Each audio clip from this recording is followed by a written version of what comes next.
Ako po si Vivian Talatad from Rojas City, Capiz, working for 7 years being OFW.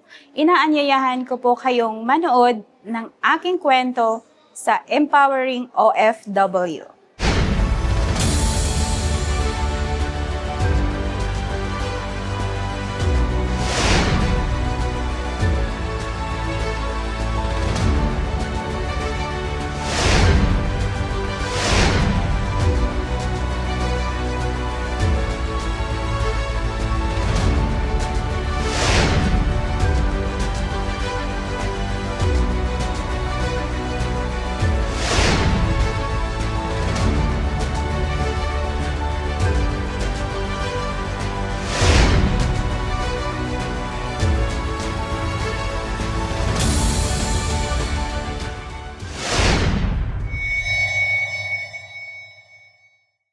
Ma'am Vivian, gano'n na rin po kayo katagal na OFW? 7 years na po, Pastor. 7 years. Pero taga saan po talaga kayo sa Taga Philippines? Rojas City, Capiz po.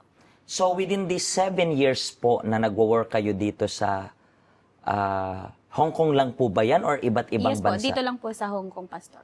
And 7 years ago, nung nag-decide kang mag-abroad, ano po talaga yung pinaka-reason kung bakit nag-abroad po kayo? Wala po siyang reason, Pastor, kasi that time po, may trabaho po ako doon sa Manila. Tapos may biglang dumaan lang po na agent po. Tapos sabi niya, kung gusto daw po na mag-apply doon kasi po may interview.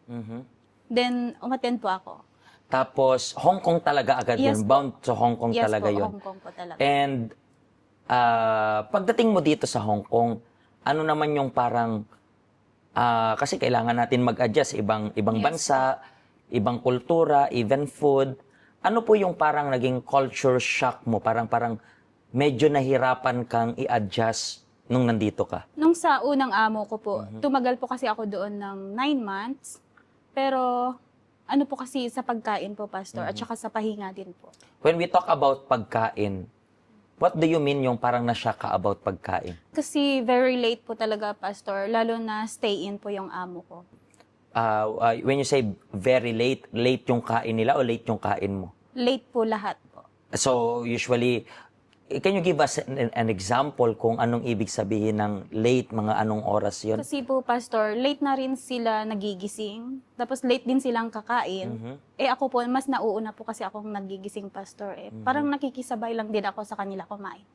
So, like for example, kung late sila nagigising, parang wala nang breakfast, lunch na lang, parang ganun? Or Parang ganun po. ganun na lang? Yes. So, mga anong oras yun? 2:00 po. 2:00. Usually ba sabay kang kumain sa kanila or? Hindi po. So, after pa. So, you have to wait pa, Yes.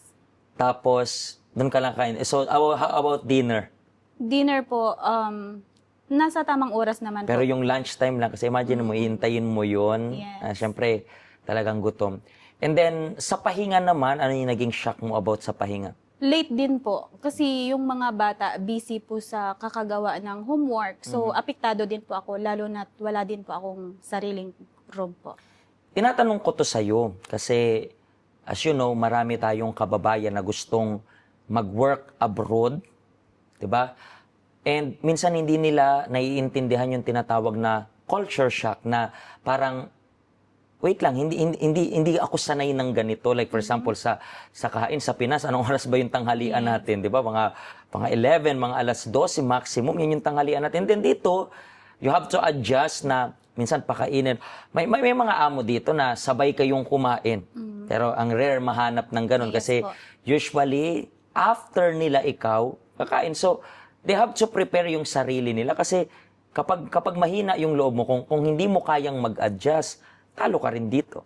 Yes. So, 7 years na OFW, di ba? Dito lang Hong Kong. And ano po yung hindi mo malilimutang naging experience mo? Dito lang po, kasi po, after nung 9 months ko po, nag-break contract po ako doon. Kasi po, ni-refer po ako ng kamag-anak ko sa amo ko na ito. Dati po, 4 years po ako sa kanila. Then, bumalik po ng Pinas for 6 years. Then, kakabalik ko lang po. Kaka-recontract, I mean. Then, napagbintangan po kami ng kapatid ko na nawawalan daw sila ng cards na nagkakahalaga ng mataas daw na halaga. And then, nung pinagbintangan kayo, anong naging reaction po ninyo? At first po, Hindi po, kasi sobrang bait po nila. Hindi po namin akalain na Mangyayari yun. mangyayari po. Pero nagiging kalmado lang po.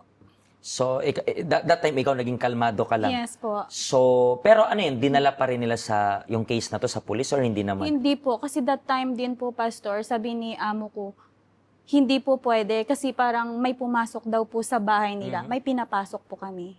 Yun yung sabi Yes. nila.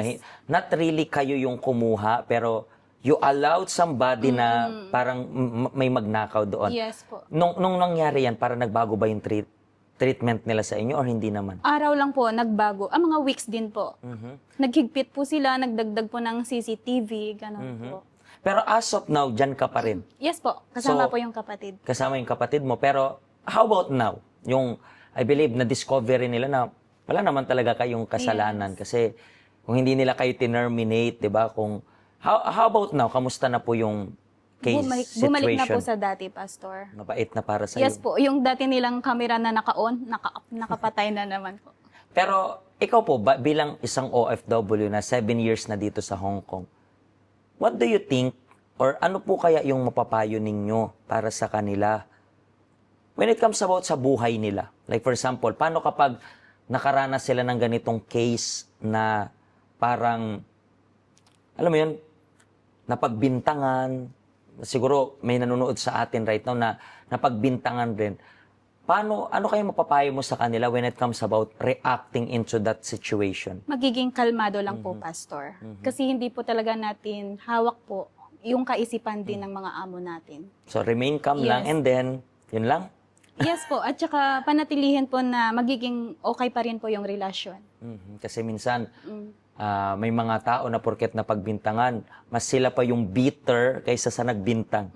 Diba? Wala naman akong ginawa. So, sabi nga nila, kung wala ka namang ginawang mali, ba't ka magagalit? Yes po. Bakit ka sasabog rin? Paano ka po pala napunta dito sa help center? Inimbitahan po ako ng kamag-anak ko po, Pastor. And gano'n ka na po katagal dito sa help center? Mahigit 2 taon na po. Within these 2 years na to, ano yung lesson na talagang pinanghawakan mo na natutunan mo dito sa help center? Magiging matatag po talaga, Pastor. Kasi bilang OFW po, mahirap po kasi maraming pagsubok. Lalo na po yung isang LDR po na tinatawag. When you said LDR, yung relationship sa family, di ba? Kailangan na mas maging matatag kasi Yes nga po. di kayo nagkikita. Di ba? So, yes po. yun rin po yung reason kaya nandito kami para sabihin sa inyong mga kababayan naming OFW na kung kailangan nyo po ng tibay, kailangan nyo ng masasandalan, siguro po, aligaga kayo, siguro nasa isip nyo, paano magiging kalmado sa ganong sitwasyon? Actually, nandito siya sa help center. Ang day off mo palagi is Sunday talaga, Yes di ba? po. So, pwede mo siyang hanapin dito sa help center namin. And then, malalaman mo kung ano yung naging secret niya, kung paano siya naging kalmado. At meron siyang isang sasabihin para sa inyo dahil sa espiritu ng Panginoon. Bakit? Kasi yun lang yung magbibigay sa atin ng peace, self-control sa mga ganitong klase ng sitwasyon. Kung nahihirapan kang magkaroon nitong peace of mind, maging kalmado, hindi mo po yan makukuha sa kung ano-anong binabasa mo dyan, makukuha mo yan sa tulong ng Panginoon. Maraming salamat po sa pag-share ninyo ng stories ninyo. And hopefully, umabot ito sa mga kababayan natin. As of the moment, siguro, same kayo ng situation dati na lagi kang parang aligaga, pero that time naging kalmado ka lang and naway makatulong to para sa kanila. At sa susunod pong episode, we are going to watch another real-life stories ng kababayan nating OFW. Kung natulungan po kayo nito, please i-share nyo po sa mga kababayan natin abroad or sa mga kababayan natin na balak mag-abroad para at least itong program na to ay maging informative para sa kanila. God bless you po. See you next time. Hello, ako po si Pastor Joshua dito po sa UCKJ Help Center dito po sa Hong Kong. At yung mga napanood nyo pong testimony ay mga testimony ng mga OFW dito sa Hong Kong. Pero I believe makaka-relate rin naman kahit nasaan po kayong bansa. Basta OFW. Ang help center po natin ay walang pinipiling religion. Base na rin po sa name, Health Center. Kung kailangan nyo po ng karagdagang information, nandito lang po sa baba lahat ng information na kailangan ninyo. Kontakin nyo lang po kami at magiging masaya po kami na matulungan ka, ma-assist ka, nasaan man po kayong bansa. Pagpalain po kayo ng Diyos.